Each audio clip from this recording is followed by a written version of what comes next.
नौजवान अमीर लड़कों को दोस्ती के जाल में फंसाकर किस तरह से चंद खवातीन उनके साथ काबिले एतराज हालत में पहले वीडियोस बनाती हैं। जब ये वीडियोस उनके पास आ जाती हैं तो फिर उन्हें ब्लैकमेल करते हुए उन पर ज्यादती के झूठे इल्जामात लगा के उनसे पैसे बटोर कर उनको ब्लैकमेल करके पैसे त्याने वाला एक हनी ट्रैप ग्रुप जो है वो पुलिस ने गिरफ्तार किया है। इस वाकये की तमाम तर तफसीलात आपके सामने रखते हैं। मंचनाबाद का ये वाकया है जहां पर एक शख्स जिसका नाम अबू बकर है, 15-16 साल इसकी उम्र है और अभी नौजवान ही था, स्कूल गोइंग था। उसके साथ एक खातून की दोस्ती होती है, आबरिश नामी खातून, इसको रोड पे मिलती है, नंबर एक्सचेंज होता है, आपस में गुफ्तगू का तबादला होता है और आपस में बातचीत का सिलसिला शुरू हो जाता है। चंद रोज बाद वो खातून बाजार में आती है और इसको मिलने के लिए बुलाती है। ये भी जो नौजवान है इस चक्कर में कि मेरे साथ एक लड़की सेट हो गई है, ये नौजवान भी सारी उम्र के तरसे हुए, कभी खातून के साथ इस तरह से दोस्ती का मौका नहीं मिलता और जब कोई खातून इन्हें भाव देती है तो ये लोग अक्ल के अंधे पागल हो जाते हैं। अब ये शख्स वहां पे जाता है, पहले उसको 6500 रुपए की शॉपिंग करवाता है, फिर उसके बाद वो खातून कहती है कि पास ही मेरा घर है, अगर आ जाओ वहां पे, हम कुछ वहां पे जाके जो है कुछ जो है कुर्बत के लम्हात गुजारें। तो ये जनाब उन्हीं उसके पीछे पीछे पीछे उसके घर चले जाते हैं। अब जो एफआईआर में कहानी बता रहे हैं वो जाहिर सी बात है कि एफआईआर में आपने जो है वो आपको पता है कि साडा बाबा उत्ते रखना। एफआईआर में कहानी नॉर्मली इसी तरह से लिखवाई जाती है कि जो मुझे जबरदस्ती वहां ले गए, मुझे गन पॉइंट पे कपड़े उतारे गए, गन पॉइंट पे मेरी वीडियोस बनाई गई, गन पॉइंट में ही मेरे साथ एक और बरहन हालत में लड़की को भी जो है वो मेरे साथ वीडियो में खड़ा किया गया, वो मेरे जिस्म को छेड़ रही थी और मेरी वीडियोस बनाएगी। कहानी कुछ इस तरह से होती है कि ये साहब अपनी जवानी के जोश में उस खातून के साथ उस घर में चले जाते हैं, वहां पे जाके कुर्बत के कुछ लम्हात होते हैं, खुद भी बरहना होते हैं, खातून भी बरहना होती है।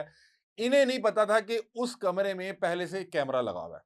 अब इनकी काबिले एतराज हालत में कुछ वीडियोस जो है रिकॉर्ड हो जाती हैं और फिर उन वीडियोस को बुनियाद बना के उस शख्स को ब्लैकमेल करने का एक सिलसिला शुरू होता है और उस सिलसिले में इन वीडियोस को डिलीट करने के इवज 15 लाख रुपए की डिमांड की जाती है और कहा जाता है कि अगर आप ये 15 लाख रुपया नहीं देते तो हम इन वीडियोस को जवाब बना के आपके ऊपर ज्यादती का झूठा मुकदमा दर्ज करवा देंगे। अब वहां पे फिर डीलिंग शुरू होती है कि नहीं जी, 15 लाख रुपया बहुत ज्यादा है, हमारे बच्चे ने बच्ची को इतनी शॉपिंग भी कराई, जिस दिन मिलने गया वहां पे आईफोन भी था, आप लोगों ने आईफोन भी रख लिया, तो ऐसा करें कि 15 लाख तो नहीं दे सकते, आप हमसे लाख रुपया ले लें, 1.5 लाख रुपया ले लें। वो लोग कहते हैं नहीं जी, आप 15 नहीं दे सकते तो 10 लाख रुपया दे दें। और ये हनी ट्रैप का मामला जो है इस तरह से चलता रहता है और ब्लैकमेलिंग तक ये पहुंच जाता है और फिर इनकी आपस में डीलिंग चल रही है कि वीडियोस कितने पैसे लेके डिलीट करनी है। बहरहाल इनका आपस में मामला तय होता है कि 2 लाख के इवज वो जो वीडियोस हैं उनको डिलीट किया जाएगा और वो जो झूठा ज्यादती का मुकदमा है उसको ड्रॉप कर दिया जाएगा। ये लोग जाते हैं, उस खातून की जो माँ थी उसके हवाले से बताया जा रहा है कि जुबैदा बीबी वो आती हैं और एक गाड़ी में कुछ अफराद भी होते हैं, वहां पे ये उस खातून को 2 लाख रुपया जो है वो देते हैं और वो खातून बाकायदा तौर पे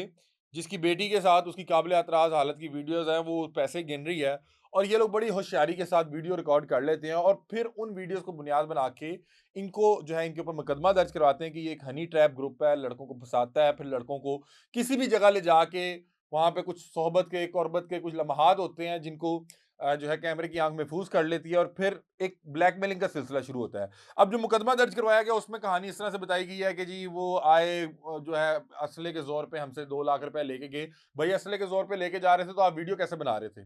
तो बहरहाल ये जब इंसान अपनी हवस के नशे में मुब्तला हो, जवानी के नशे में मुब्तला हो और फिर उस वक्त कोई खातून इस तरह से अपनी सुरीली सी आवाज में कोई मोहब्बत भरी पैगाम भेज दे तो ये लोग पागल हो जाते हैं। ये लोग तो कच्चे के इलाके में पहुंच जाते हैं। मैं कुछ दिन पहले एक वीडियो देख रहा था जिसमें बाकायदा तौर पे जो रास्ता कच्चे की तरफ जा रहा है वहां पे बसेस के बाहर जो पुलिस एहलकारान थे, वहां के जो जिम्मेदारान थे, वो पुलिस वर्दी में बड़े स्पीकर पे ये ऐलान कर रहे थे कि अगर कोई भी शख्स किसी खातून के मोहब्बत के झांसे में फंस के मिलने के लिए जा रहा है तो यहाँ पे उतर जाए, ये ट्रैप है। आप जाएंगे, आपको पकड़ लेंगे, आपको बांध के आपकी वीडियोस बना के आपके घर वालों से पैसे मंगवाएंगे। साथ वो कह रहे थे कोई शख्स नौकरी के झांसे में जा रहा है तो वो भी उतर जाए। तो बहरहाल यहाँ पे हवस के पुजारी जो है बड़ी तादाद में मौजूद हैं और सारी उम्र के ये तरसे हुए होते हैं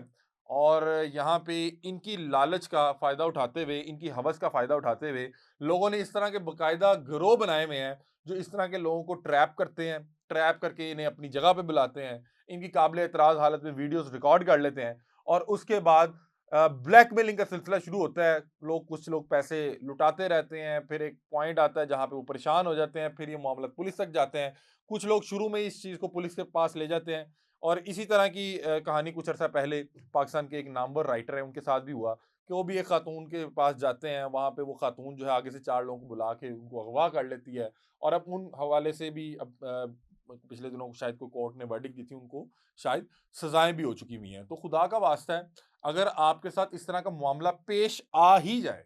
तो अपनी शर्मिंदगी को छुपाने के लिए या अपनी इज़्ज़त को बचाने के लिए खामोशी इख्तियार ना करें। अगर कोई आपको इस तरह से बेवकूफ़ बना के आपकी कुछ वीडियोज़ रिकॉर्ड करके आपको ब्लैकमेल कर रहा है या आपको जो है पैसे हथियाने की कोशिश कर रहा है, तो आप पुलिस की मदद ज़रूर हासिल करें ताकि इस तरह के जो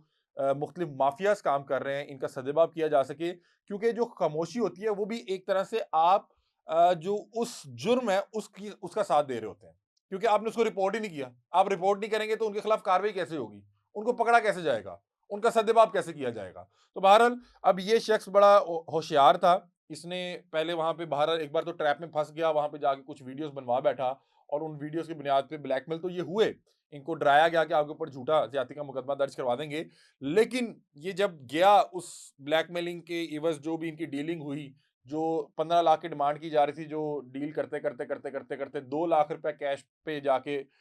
जो है उनकी आपस में बातचीत डन हुई और जब ये 2 लाख देने गया तो उस खातून को पैसे गिनते हुए बाकायदा इन्होंने रिकॉर्ड किया और फिर ये मुकदमा दर्ज करवाने के इन्होंने कहा, ये देखिए इन्होंने हमसे पैसे भी ले लिए हैं, हम पे ये झूठे इल्ज़ामात लगा के कुछ झूठे मुकदमात करवाने के हवाले से भी हमें ब्लैकमेल कर रहे हैं, डरा रहे हैं और साथ हमारे बच्चे को इस तरह से ट्रैप करके उसकी काबिल एतराज़ हालत की वीडियोज़ भी इन्होंने अपने पास रखी हैं, जिसको बुनियाद बना के हमें हमारी इज़्ज़त ख़राब करने का जो है धमकियाँ दी जा रही है, हमें डराया जा रहा है। तो बहरहाल अब इस खातून को गिरफ्तार कर लिया गया है और अल्लाह ताला तमाम लोगों की इज़्ज़तें महफूज़ रखे और किसी भी शख्स को इस तरह के हनी ट्रैप में फँसने से पहले अल्लाह ताला बचाए, उसको